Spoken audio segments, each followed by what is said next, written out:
साहसिक पर्यटन के शौकीनों के लिए पंचाचूली ग्लेशियर की यात्रा से बढ़कर कुछ नहीं है। पंचाचूली ग्लेशियर पिथौरागढ़ जिले में है। कुमाऊं के पूर्वी भाग में स्थित यह ग्लेशियर बर्फ से ढके पर्वत समूह से बना है। यह इस क्षेत्र के प्रमुख आकर्षणों में से एक है। पंचाचूली ग्लेशियर की पैदल यात्रा के क्रम में बर्फ से ढके पहाड़ों और घने पर्वतीय वृक्षों के बीच से गुजरना पड़ता है। इन पर्वतों के पंचाचूली नाम का पौराणिक आधार है। महाभारत युद्ध के उपरांत कई वर्षों तक पांडवों ने सुचारू रूप से राज्य संभाला। वृद्ध होने पर उन्होंने स्वर्गारोहण के लिए हिमालय की ओर प्रस्थान किया। मान्यता है कि हिमालय में विचरण करते हुए इस पर्वत पर उन्होंने अंतिम बार भोजन बनाया था।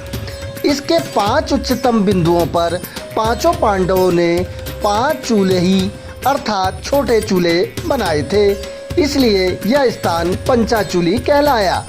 धार्मिक मान्यताओं में इसे पंचशिरा भी कहते हैं।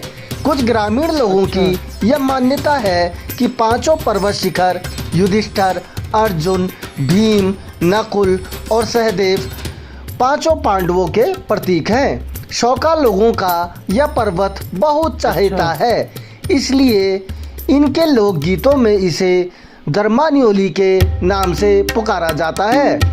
अल्मोड़ा से शुरू होने वाली ट्रैकिंग ट्रेल धारचूला, तवा घाट, सोबला, धार, सेला, बालिंग और दुक्तू से होकर गुजरती है और फिर अंत में पंचाचूली पर समाप्त होती है।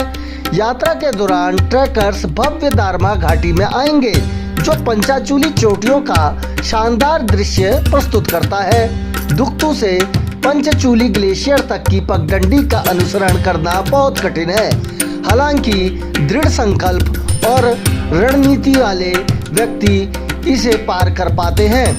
पंचाचूली ग्लेशियर की ओर जाने वाला मार्ग बर्फ से ढके पहाड़ों के साथ साथ लुभावनी धाराओं, घास के मैदानों और समृद्ध वनस्पतियों और जीव जंतुओं से घिरा हुआ है। पगडंडी भी कई आदिवासी गांवों जैसे बोगलिंग, सेला, नागलिंग, बालिंग और दुक्तू से होकर गुजरती है और धौलीगंगा व देवदार और भोजपात्रा कोनीफर के घने जंगलों को भी देखा जा सकता है। यदि मौसम खराब रहा तो धारचूला से 35 किलोमीटर दूर सोबला से इस ग्लेशियर तक पहुंचने के लिए 40 किलोमीटर की पैदल यात्रा भी करनी पड़ सकती है। अन्यथा वाहन द्वारा दुक्तू गांव तक भी पहुंचा जा सकता है, जहां से पंचाचूली बेस कैंप करीब 5 से 7 किलोमीटर की पैदल यात्रा के द्वारा पहुंचा जाता है।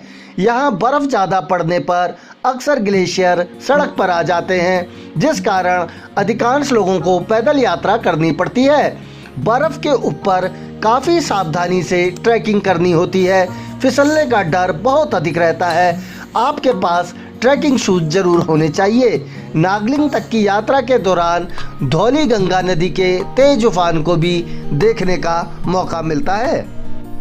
हम अल्मोड़ा के युवा ट्रैकर्स अमित वर्मा, हर्षित कार्की व गौतम पांडे का आभार व्यक्त करते हैं, जिन्होंने पंचाचूली यात्रा के बाद कुछ यादगार वीडियो हमें उपलब्ध कराए हैं। पर्यटक व ट्रैकिंग के शौकीन पर्यटकों से हमारा आग्रह है कि जीवन में कम से कम एक बार जरूर पंचाचूली की यात्रा करें। धन्यवाद।